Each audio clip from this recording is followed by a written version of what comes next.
All of us come from different backgrounds, have different experiences and different views. Certainly trying to help people in need is critical. It's very important. It's the right thing to do.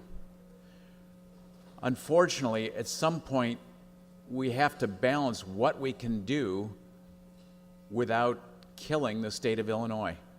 If you haven't noticed, Illinois has lost population and jobs for the last 3 years in a row, and we're the only state that has done that.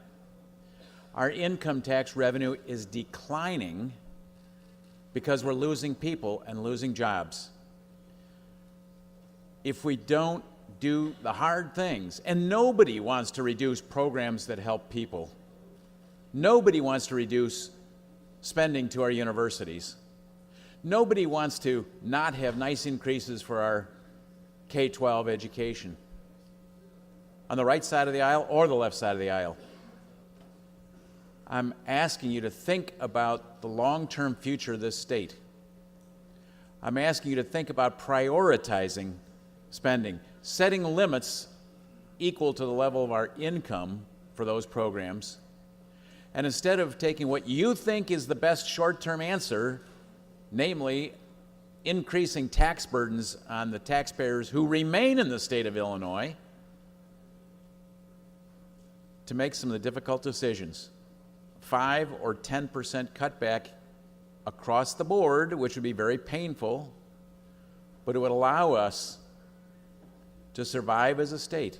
Or in lieu of that, send a message to those of us in the business community who love Illinois. I've been in Illinois, my family's been in Illinois for 5 generations. I don't want to leave. I don't want our businesses to leave. But I will tell you, the most profitable business we have in our family is Oberweis Asset Management by far. It is very, very easy to move that business from Illinois to Florida or to Texas or to another state that has no income tax whatsoever.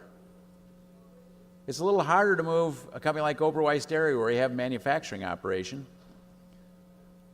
But with Oberweis Dairy, we're looking at where we're going to open our next stores. And we hope to open 10 to 20 new stores over the next 5 years, each one of which employs 50 people.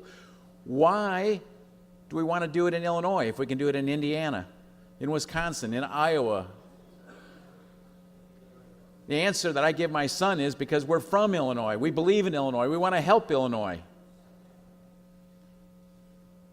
But it's certainly less profitable to do so. We have to send a message that we want entrepreneurs, we want jobs, and we can do that by some spending cutbacks, by property tax relief, by true significant pension reform, 25 seconds. by term limits for state legislators, or redistricting reform that says the future forward is different from the past.